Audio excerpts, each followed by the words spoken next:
Bonsoir. Je suis ravi de vous retrouver pour une nouvelle histoire. Avant de commencer, un grand merci à vous d'être là et de prendre le temps d'écouter mes récits. Si ma voix vous aide à vous endormir, pensez à vous abonner et à liker la vidéo. C'est un petit geste qui soutient mon travail et m'encourage à vous offrir encore plus d'histoires. Pour plus de récits originaux, livres audio adaptés et contenus plus travaillés, rendez-vous sur ma chaîne principale. Le lien est dans la description. Ce soir, avez-vous déjà imaginé ce qu'il adviendrait si la forêt, un matin, vous arrachait à sa douce routine pour vous conduire au seuil d'un monde inconnu? Dans ce récit empreint de mystère et de douceur, suivez les pas d'un être singulier, entre liberté sauvage et regard curieux, là où la nature et les hommes s'apprivoisent peu à peu, parfois avec méfiance, parfois avec admiration. Installez-vous, laissez les sons de la forêt et les murmures du vent guider vos pensées. Bonne écoute et douce nuit.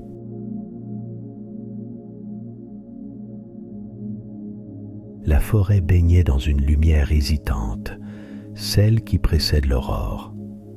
Nao avançait sans bruit, ses pas nus épousant l'humus, contournant les troncs rugueux. Il humait l'air, y décelant la promesse d'un jour calme, le cœur chaviré par cette sensation d'être au centre d'un monde qui l'acceptait, le comprenait. Chaque branche, chaque pierre lui était familière. La mousse épaisse sur la souche creuse, la sente étroite serpentant sous les aulnes, le parfum vif des ronces où s'abritaient les merles. Nao était chez lui. Il marchait vite mais sans hâte, s'arrêtant parfois pour écouter le craquement sec d'un troglodyte ou pour suivre la trace nocturne d'un blaireau. Rien n'échappait à la vigilance tranquille de son corps en alerte, vivant chaque seconde, suspendu entre la discrétion et la liberté. Le matin, il retrouvait la source claire sur la pente, s'y abreuvait d'un geste animal et doux, puis grimpait dans les branches basses pour goûter la chaleur nouvelle. Ici, la solitude n'était pas une absence, mais une compagnie pleine, rassurante. Ce soir-là, quand l'orage surgit, la forêt tout entière frémit. Le vent fouettait les cimes, secouant les bouleaux de ses reins musculeux. Sur la mousse détrempée, Nao sentait la tension qui montait, inédite d'intensité. La lumière se brisa, une odeur soudaine, métallique, lourde comme la peur, envahit l'espace. La foudre s'abattit non loin, dévoilant les cimes comme un instant de jour. Une branche enflamma les fougères sous un vacarme assourdissant. Les flammes prenaient vite, embrasaient le tapis sec, avançaient sans pitié. Il courut vers le ruisseau, mais la fumée était plus rapide. Aveuglé, il heurta violemment les buissons. Trempé, tremblant, il se précipita en dehors du feu, jusqu'au chemin terreux qui bordait la lisière. Ses mains noircies fouillaient la boue, cherchant un abri, où que ce fût. Nao s'écroula, épuisé, l'oreille tendue aux bruits inconnus du village proche. C'est là, blotti sous un grand chêne, que les voix le surprirent. Des silhouettes, encapuchonnées, portaient des seaux et des torches. Il se figea, confus par la lueur trouble de leurs lanternes, par la force de leurs cris qu'il ne comprenait pas. Il aurait voulu bondir, fuir, s'accrocher à la nuit, mais ses membres étaient lourds de fatigue et d'eau ruisselante. Un homme le pointa, s'avança prudemment, mains abaissées. Nao se tassa plus encore, prêt à griffer, à mordre, mais la chaleur des torches, le clapotis des pas dans la boue l'hypnotisait. Ils étaient plusieurs, le cernaient à distance, hésitant entre curiosité et méfiance. Les gestes de ces humains étaient lents, étrangers, comme une danse qu'ils n'avaient jamais apprise. Un seau d'eau attendait, mais ce n'était pas pour boire. Les uns s'interpellaient, échangeaient des mots qui roulaient, incompréhensible sur le sol détrempé. Il respire encore, regarde ses yeux, souffla une femme près de la lumière. Nao sentit des mains le frôler. Il résista d'abord, puis le froid et l'épuisement de la fuite finirent de l'ancrer au sol. On l'entoura de couvertures. Les tuniques râpaient sa peau brûlante. Il ne savait s'il devait fuir encore ou céder au vertige exotique de ces voix, de leur odeur d'huile et de cendre. Ses paupières battirent, submergées par les sons, les mots et les gestes nouveaux. Dans la salle commune, Nao était lové sous la grande table. Ses membres noueux, couverts de taches sombres et de feuilles desséchées, tremblaient d'une tension que personne ne pouvait nommer. Les chaises raclaient, les bottes cognaient, les voix fusaient, mais il ne bougeait qu'à la moindre brise, la truffe vibrante, flairant la moindre odeur étrangère. Quand une assiette de soupe brûlante lui fut tendue, il se raidit. La cuillère lui paraissait une agression. Il détourna la tête, humant le contenu d'un air farouche. Puis, d'un geste vif, il repoussa la gamelle qui tomba dans un bref chuintement sur le vieux carrelage. Un rire nerveux monta du fond de la pièce, brisé par le silence immédiat des autres, davantage fasciné qu'amusé. Une enfant s'approcha à croupeton, espiègle. Nao l'observa longuement, ses yeux presque fauves. Elle voulut lui offrir un bout de pain. D'un bond fluide, il disparut derrière un fût de bois, là où l'ombre soulignait la rugosité des murs. Quelqu'un murmura « Mais d'où sort-il » La vieille Margot fronçait les sourcils, le front barré d'un air inquiet. À chaque approche imprudente, Nao grondait, un son guttural qui suffit à stopper net un jeune homme trop curieux. Plusieurs dos se raidissaient à ce bruit. Certains, incrédules, épiaient le sauvage à distance, bras croisés, cherchant dans ses gestes désordonnés une logique rassurante. Le petit forgeron, déjà hardi à s'en approcher, faillit se faire mordre et recula, blême. Mais il n'y avait pas que la peur. Les chuchotis, comme des feuilles froissées, portaient d'autres émotions, une pointe de fascination. Une femme, le bout du nez levé, souffla. On dirait qu'il sent la tempête, celui-là. D'autres secouèrent la tête, partagés entre rire et malaise. Les plus âgés racontaient déjà qu'ils connaissaient des histoires pareilles, bêtes sauvages recueillies, anciens du bois perdus au monde. Pourtant, aucun récit ne collait vraiment à la silhouette singulière de Nao, ni à sa manière de flairer les mouvements d'air entre deux claquements de porte. Sur le pas de la cuisine, le capitaine Morel observait, bras croisés, une ride farouche fendant son front. Il portait encore sa redingote de patrouille. Son regard pesait sur Nao comme une menace froide. « Qu'on surveille cet homme », dit-il sans élever la voix. Mais l'ordre, aussi sec qu'un fouet, laissa flotter un malaise trouble. Qui aurait envie de veiller sur l'inconnu ténébreux qui rampait et feulait sous les bancs? Dans le village, l'effervescence était rare. Depuis plusieurs mois, la routine pesait. Travaux, disputes, veillées répétitives. L'arrivée de Nao troublait l'équilibre. On le suivait des yeux, même lorsqu'il ne bougeait pas. Dès qu'une porte claquait un peu fort, il détalait en bondissant, se tassait dans un angle, l'œil noir, prêt à jaillir. Les femmes murmurèrent « Faut-il l'attacher? Le laisser partir ?» Mais personne n'osait s'approcher davantage, ni vraiment l'ignorer. Un tabouret glissa, renversé par accident. Le bruit fit tressaillir Nao. Il montra les dents, interrogeant la salle d'un regard aigu, vibrant d'alerte. Le capitaine s'avança, lentement, cherchant à masquer sa nervosité. Les villageois se pressaient aux fenêtres, certains riant franchement, d'autres cachant leur trouble derrière la buée et les rideaux brodés. Le crépitement du foyer semblait la seule chose immuable dans ce théâtre de gestes heurtés. La nuit, dehors, enflait, et dans la salle enfumée, la question pesait. Crainte et envie de comprendre s'entrelaçaient tandis que Nao, recroquevillé à même la pierre froide, frottait la joue contre ses genoux, aussi rétif qu'un animal prisonnier, aussi énigmatique qu'un rêve qu'on n'ose pas interpréter. Cathy avança sans bruit, les pans de sa blouse relevés pour n'effrayer ni la pénombre, ni celui qui attendait dessous la table aux abords du foyer. Son souffle s'apaisait à mesure qu'elle s'agenouillait devant Nao. Elle s'attarda sur ses yeux, sa posture, la tension précise de ses mains, et n'y vit jamais la panique sauvage des blessés ordinaires. Il l'ignorait ostensiblement, comme confondant l'odeur du savon et du tissu propre avec celle de ronces humides, mal reconnues mais non hostiles. Elle glissa une main sur le carrelage, doigts ouverts, sans élan. Il détourna à peine le visage, garda ses jambes repliées, fixant un point mouvant quelque part, là où vibrait une chaussette qui tapotait nerveusement.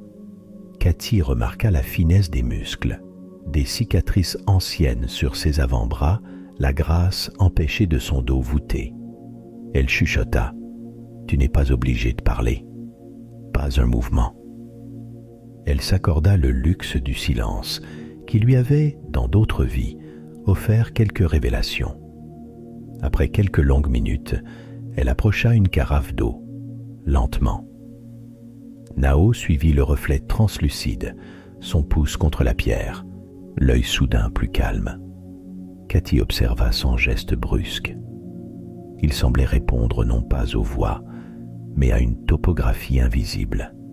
Son regard bondissait d'une ombre projetée par une flamme à la manche froissée d'un fauteuil. Quand un enfant courut à l'extérieur, elle surprit chez Nao un infime sursaut, comme s'il percevait la course.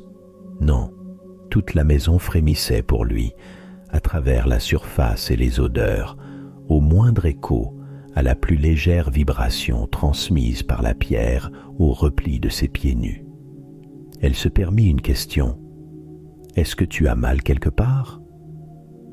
Aucun mot ne vint, mais soudain il posa brutalement la paume sur sa cuisse, là où une éraflure bourdonnait d'un rose vif.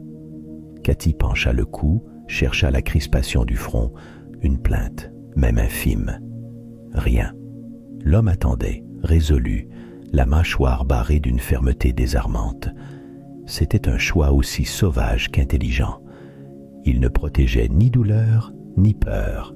Il écoutait chaque variation d'air, prêt à s'adapter, non à se laisser enliser dans l'angoisse.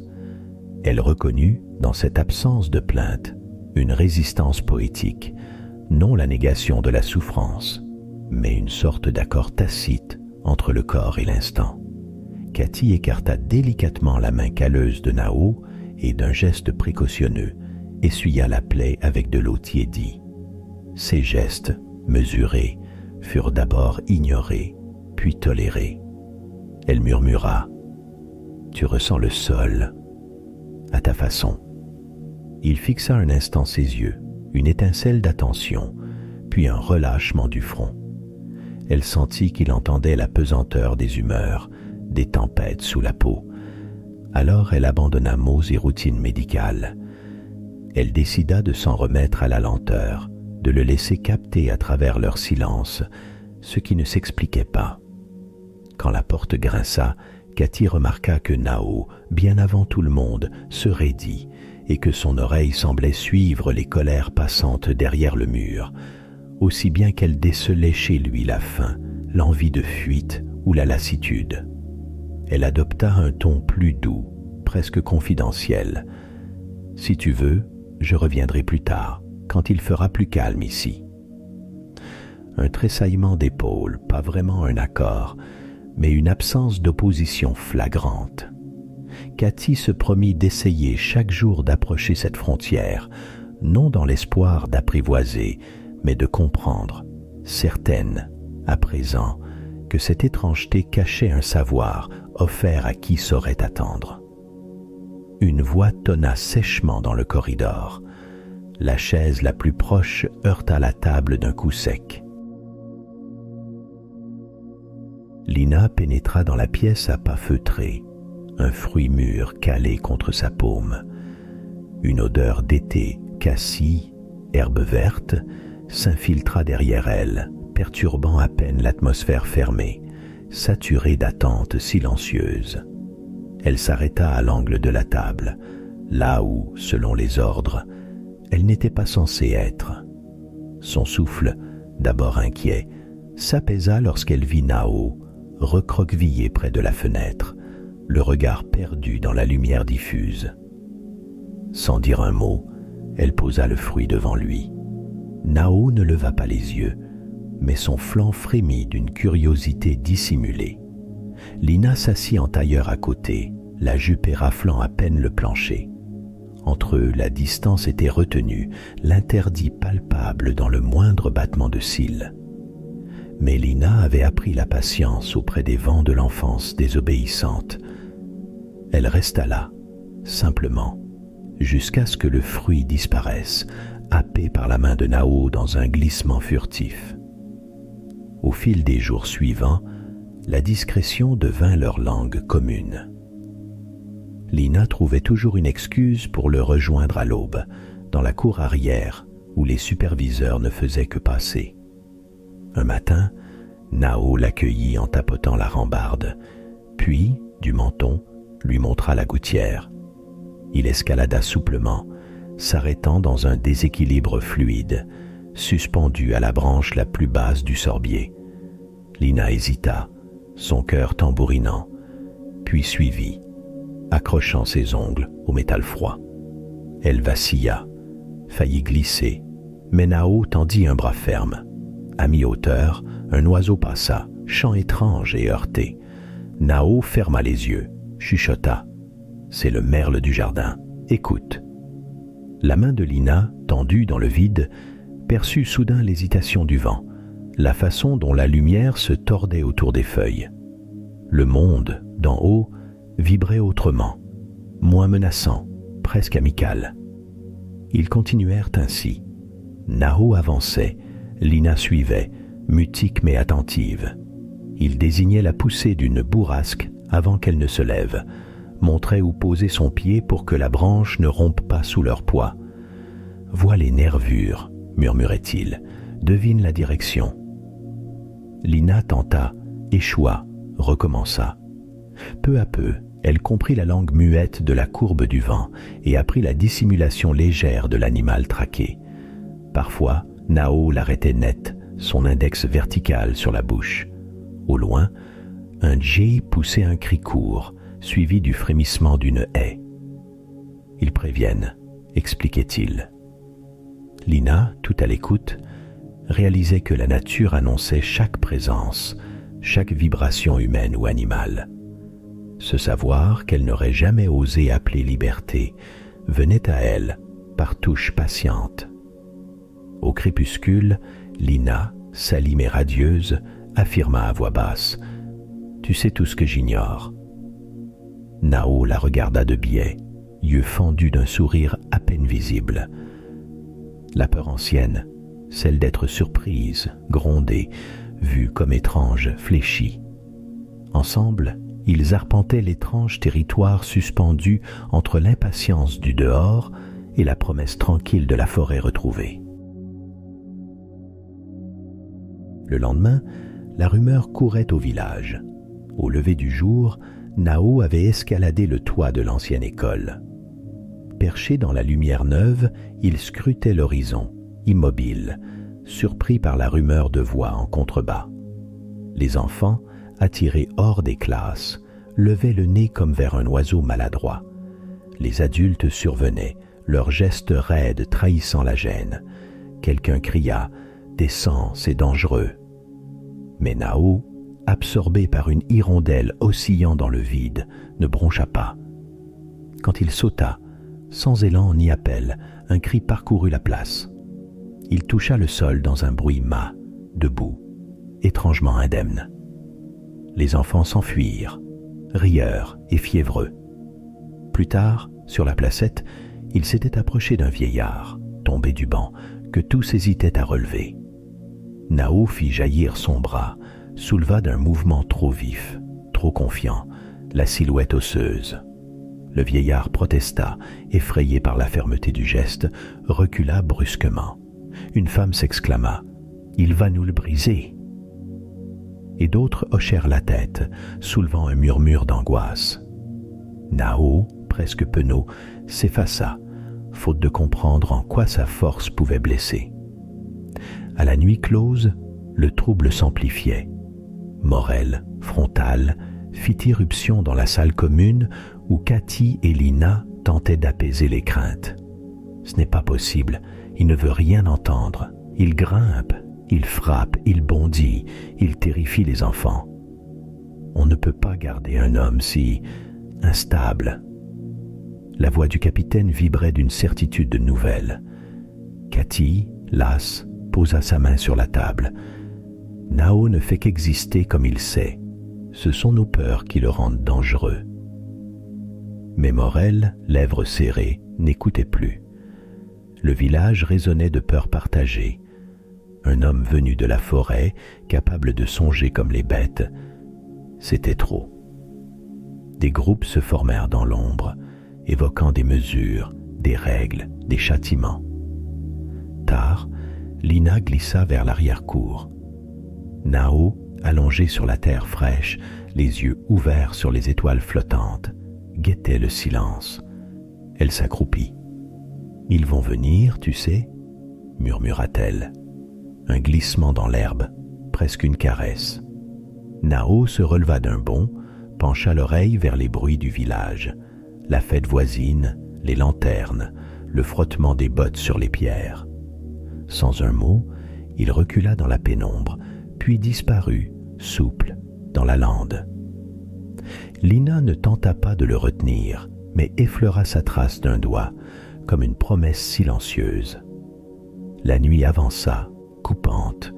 Derrière les clôtures, Morel rassemblait quelques hommes. S'il fuit, on le rattrapera. Pas question qu'il effraie encore quelqu'un. Un chien jappa. Des torches s'allumèrent dans le souffle rapide du vent. Sur les chemins de pierre, la poursuite commença, semée d'inquiétude, traçant sur la lande l'ombre d'une dissidence sauvage. Au matin, le vent tournait sur le parvis de la mairie, apportant des odeurs de pluie et de bois mouillé. Vernier, col blanc amidonné, avançait d'un pas mesuré. Son regard froid scrutait chaque visage rassemblé, s'arrêtant sur Cathy, qui, debout devant la porte, ne s'effaçait pas. Les plus anciens avaient deviné ce qu'il allait dire. Les enfants s'agglutinaient entre les jambes de leurs parents, les pieds nus dans la boue. Il n'y avait pas de place pour la douceur dans la voix de Vernier. « Cette créature, dit-il, trouble l'ordre de notre village, ni domestique, ni civilisé. Il est, pour l'heure, un spectacle. Trop étrange pour être des nôtres, trop imprévisible pour rester ici. » Son regard glissa sur la place, cherchant des alliés. Quelques têtes hochèrent timidement.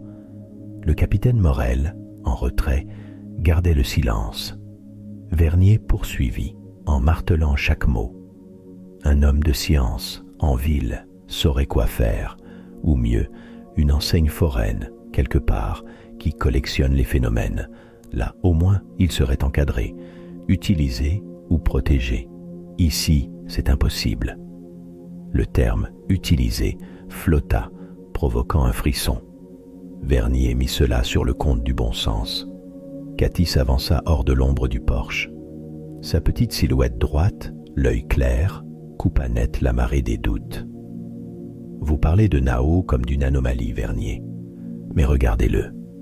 Il ne cherche ni gloire ni nuisance. Il apprend, chaque jour. Il nous bouleverse parce que nous le comprenons mal. À ses côtés, Nao ramassait gravement une poignée de terre, indifférent à l'attention. « Vous l'avez vu sur ce toit ?» intervint Vernier. « Un démon de foire, Les enfants ne dorment plus pour moins que ça. Il doit partir. » Sa voix s'enflamma d'un zèle d'autant plus suspect qu'il semblait ne détacher son regard de Nao que pour vérifier l'adhésion de la foule. Mais Lina, tapie derrière Cathy, ne lâchait pas prise. Elle murmura: « Il m'a appris plus que personne ici. À écouter, à risquer. Ce n'est pas un danger, c'est une chance. » Il y eut un silence, bousculé seulement par le grattement du chien sous la charrette. Cathy se permit une respiration lente, puis reprit: « Le vrai spectacle, c'est notre peur collective. Si nous l'enfermons ou le livrons à des étrangers, nous n'apprenons rien. Il est un miroir. Il regarde le monde, et le monde n'ose pas le regarder en retour. » Vernier balaya l'assemblée d'un geste las. « Il faut de l'ordre. Nous ne sommes pas une ménagerie. » Sa bouche se tordit, agacée, face à tant de résistance inattendue. Un instant, un flottement, des voix basses, l'ébauche d'une hésitation. Cathy leva la main, cette fois plus haut pour dominer la rumeur. « Si vous l'expulsez ou le brisez, vous briserez ce que vous croyez protéger. L'inattendu n'est pas une menace, ou alors, c'est que nous avons déjà tout perdu. » La place demeura figée. Le visage de Nao absorbait tout, les coups de vent, les éclats de peur et les bourrasques d'attention, sans livrer aucun signe clair. Entre lui et Vernier, un trait tendu interdisait tout consensus. Un merle picora sous le linteau, indifférent au fracas des hommes. Nao s'était retiré à la lisière, là où les galets, sous la mousse, formaient comme une barrière légère entre village et dehors. Il n'avait pas apprivoisé la rumeur des hommes, leur façon d'attendre qu'un mot tombe du ciel pour comprendre. Lui, plus écorché qu'adapté, allait et venait, la tête basse, feintant les regards, mais jamais l'attention de Lina, qui se glissait à ses talons. La forêt, sitôt ses branches refermées, semblait changer de couleur. Tout était silence gonflé de secrets, et Lina n'osait briser l'air par la parole. Derrière lui, elle imitait ses gestes, se penchant dans la fougère exactement là où il touchait une tige ou déplaçait discrètement un caillou. Nao ouvrait la main. Il désignait la forme d'une feuille, montrait une plante au duvet argenté et de 2 doigts effleurait la nervure centrale. Lina, d'abord perplexe, répétait le geste, interrogative. « Celle-là calme les brûlures, » murmura-t-il soudain, le timbre inusité, mais grave. Lina sursauta de plaisir. Il venait de parler, peu, mais assez pour qu'elle sente les mots vibrer au creux d'elle-même, comme une pierre chaude. Il progressait ainsi, presque invisible sous les frondaisons. Nao s'accroupit près d'un amas de joncs, puis avec un morceau de charbon, traça sur le sol un signe, rapide, effacé aussi vite. Lina fronça les sourcils. « Pourquoi tu caches ça ?» Nao leva les yeux. Il réfléchissait sans mots à la frontière entre sa 6e d'avant et cet apprentissage fragile. Il fit un simple geste du poignet, invisible ici, en sécurité. Cathy, venue à leur rencontre en fin d'après-midi, s'arrêta à distance en observant leur manœuvre. Loin d'interrompre, elle sortit le petit carnet qu'elle avait commencé. Sur la couverture, des taches de boue tentaient de camoufler les lettres herbiées, écrites au crayon. Elle recopiera plus tard les feuilles et couleurs, mais pour le moment, elle notait « Tige creuse, odeur d'écorce, suintement laiteux si coupé à la base. » Nao s'arrêta devant une souche couverte de lichen. Il caressa la texture, posa sa paume contre le bois, et sur un ton presque cérémoniel, glissa à Cathy. « C'est ce qui soigne la peau, raclez doucement, lié avec l'eau claire. » Elle écrivit, ne relevant la tête qu'après l'avoir consigné, prenant soin de retranscrire ce rapport si particulier entre la plante et l'humain. Lina, à présent, s'inventaient des jeux de piste, tentant de retrouver les marques laissées par Nao entre les pierres ou sous les branches basses. Certaines étaient si discrètes qu'elle doutait de leur existence, mais la jubilation de les découvrir compensait la peur grinçante de la ville. À chaque retour auprès de Cathy, elle chuchotait. « Je crois qu'il a dessiné un oiseau ici. Regarde. » Cathy, chaque soir, ressassait dans le silence du dispensaire la liste des propriétés notées.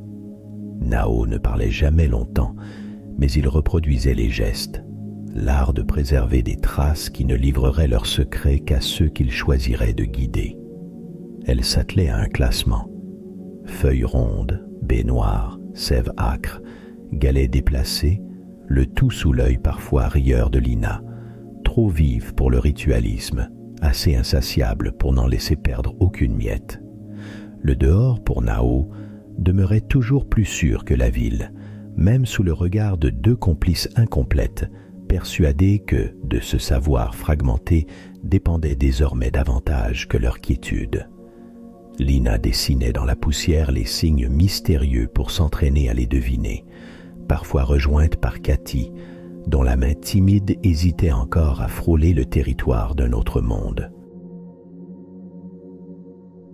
Le crépuscule arrondissait les ombres sur la lande, quand soudain, un fracas sourd monta de la lisière, comme un animal blessé hurlant sous le ciel voilé. D'abord, rien qu'une odeur âcre, une chaleur grondante, puis de hautes flammes s'élevèrent, dévorant les bruyères sèches dans un souffle de vent venu du sud. La foule, rassemblée pour la fête du printemps, s'arrêta, hébétée, les yeux plissés devant ce brasier soudain.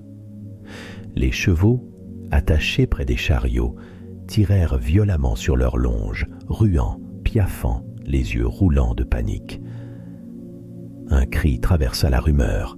« Les enfants, où sont les enfants ?» Sur le versant nord, près d'un bouquet de bouleaux, Lina et la douzaine d'écoliers étaient restés coincés, le souffle court, la chaleur qui soudain leur lacérait la gorge. La maîtresse, d'une voix tremblante, fit front. « Restez tous contre moi, ne bougez pas.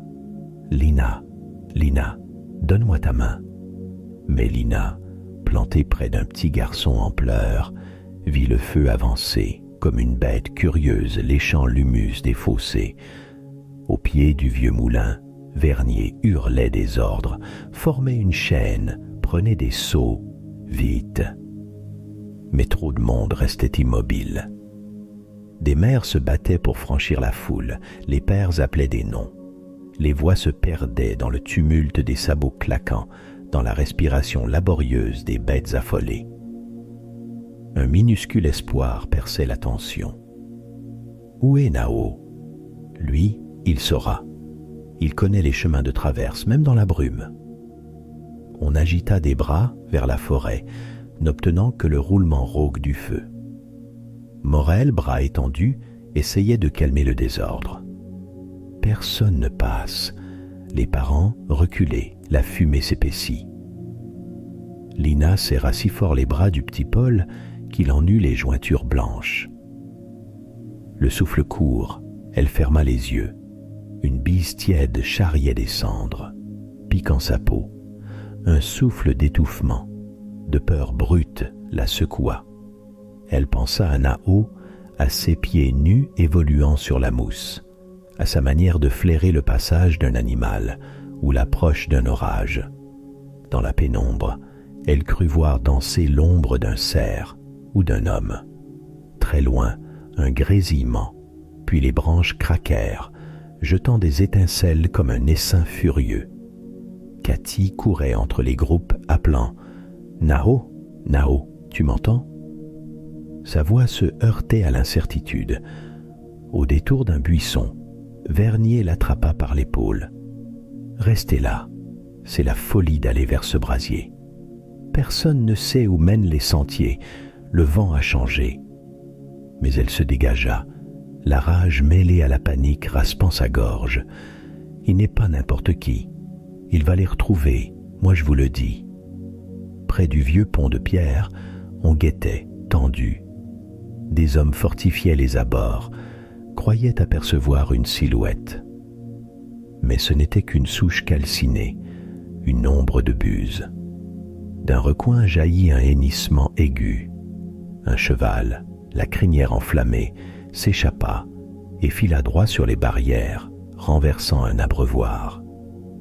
Les enfants, cernés par la chaleur montante, pleuraient sans bruit, la maîtresse luttant pour garder la cohésion dans ce chaos devenu irréel.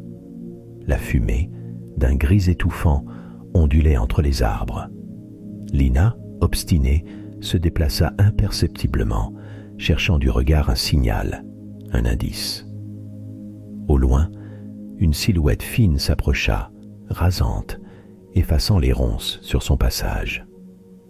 Non, ce n'était pas un rêve, mais la masse confuse des adultes peinait à reconnaître quoi que ce soit, toutes les attentions éclaboussées de bruit et de lumière. Un cri jaillit enfin. « Trouve Nao, il est le seul à s'en sortir ici. » Tous levèrent la tête, la brûlure gagnant, la tente déchirée, suspendue à ce nom qui, dans la fournaise, tourbillonnait comme une promesse incertaine. Nao sentit sous ses pieds nus la terre vibrer, le sol blessé par le feu, mais encore gorgé de sixième. Autour de lui, la forêt hurlait son agonie dans les cimes et le craquement des troncs. La lumière s'inversait, rougeoyante, furieuse, jetant son ombre vive sur ses bras et son visage. Son souffle se fit court. Il ferma les yeux un instant, s'enfonçant dans le souvenir d'un sous-bois après la pluie, de l'humidité du lichen sous ses ongles, de l'odeur fauve des fougères écrasées. Il plongea, tête la première, hors du cercle d'humains, happé par le besoin urgent et animal de sauver. La première ligne de flamme léchait déjà les hautes herbes, mais son corps glissait, agile, là où personne n'osait. Il ne cherchait pas à contourner le danger, seulement à l'écouter, à sentir comment la nature respirait sous la brûlure. Ce n'était ni témérité, ni ignorance. Chaque muscle s'ajustait, chaque pas devinait un repli de sol, une souche humectée, un passage sûr dans la gueule ouverte de la fournaise. Aucun cri ne le guidait, mais un lien sourd, viscéral, l'attirait vers les enfants pétrifiés. À genoux sous une futaie salie de suie, il décela des silhouettes tordues par la panique. Un filet de lumière roussie découvrit des yeux agrandis de terreur. Nao avança, le cœur tambourinant, et d'un geste, posa ses doigts tremblants sur la joue de Lina. « Avec moi » murmura-t-il d'une voix rauque, mais qui vibrait comme une brise rassurante. Les enfants, d'abord figés, se décollèrent de la terre lentement, emportés par le magnétisme étrange de ce visage sale et résolu. La maîtresse, pâle comme un linge, étreignit sa broche d'argent. On ne peut pas sortir, il n'y a plus de chemin, tout brûle devant. Mais Nao fit glisser sa main sur le tronc brûlant d'un bouleau, puis s'agenouilla pour flairer la mousse, humant l'air comme un vieux cerf en chasse. Il toucha la terre, écouta les vibrations et fit un signe bref. « Par ici ». Sa certitude déchira la peur ambiante. Le groupe s'ébranla dans une étroite trouée, rampant entre les racines, les yeux mi-clos, guidé par les gestes précis de Nao.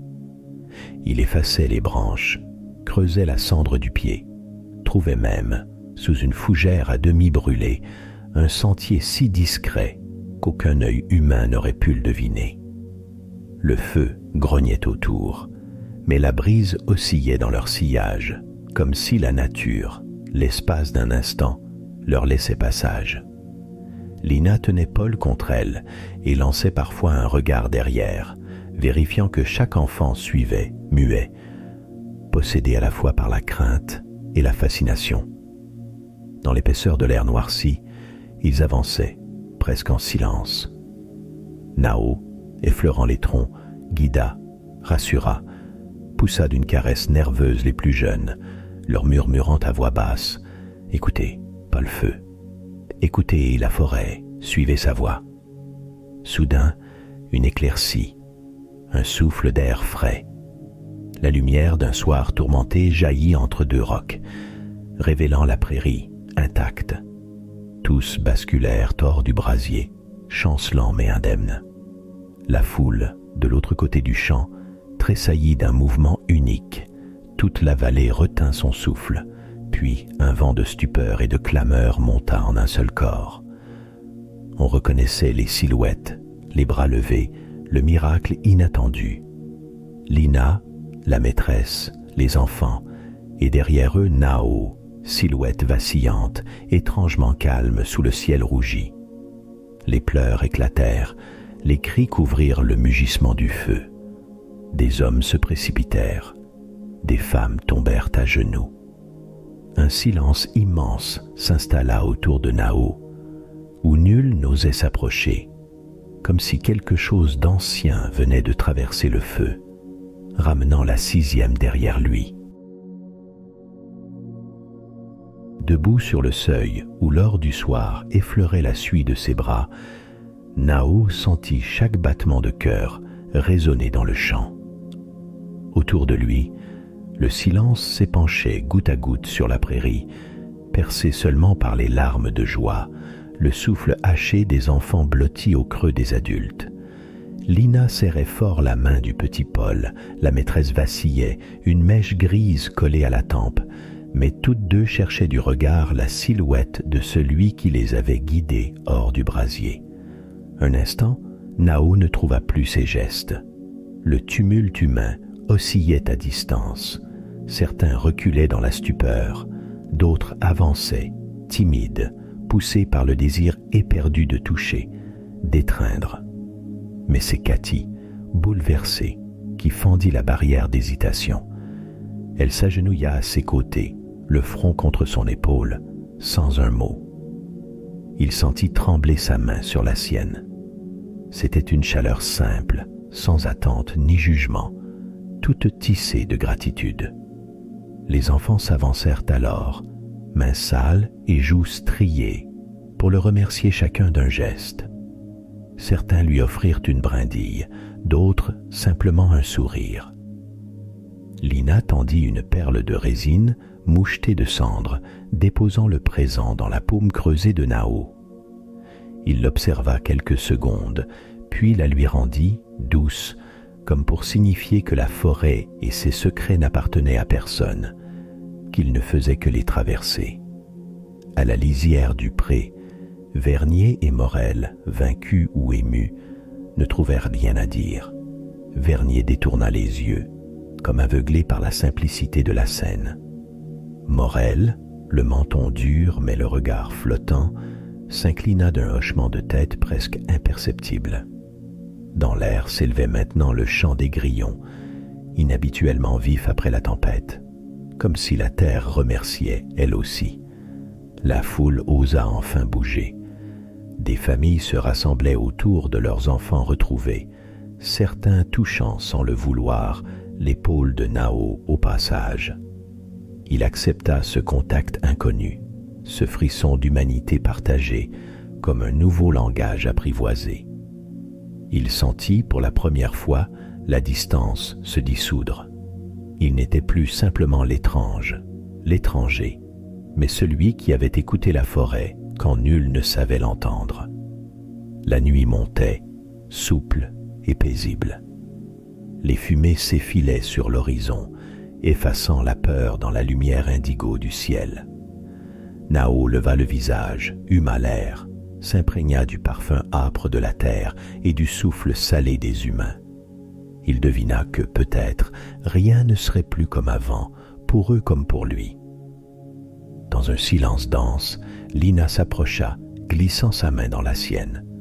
Elle chuchota « Tu restes ?» Il ne répondit pas, mais son regard vaste et éclatant disait tout ce que les mots jamais ne pourraient. Le feu s'éteignit, la 6e reprit son cours. Dans la mémoire du village aussi, une clairière resta, où l'on murmurait, les soirs d'été, qu'au cœur du brasier, l'homme du bois avait rendu un chemin invisible à tous, sauf à ceux qui savaient encore écouter. J'espère que cette histoire vous a plu. Si c'est le cas, n'hésitez pas à vous abonner et à liker la vidéo. Je vous invite une fois de plus à rejoindre ma chaîne principale, où la narration, la prononciation et les histoires sont plus travaillées. Vous y trouverez des compilations, des livres audio et des récits plus originaux. Sur ces mots, je vous souhaite une bonne nuit et de merveilleux songes.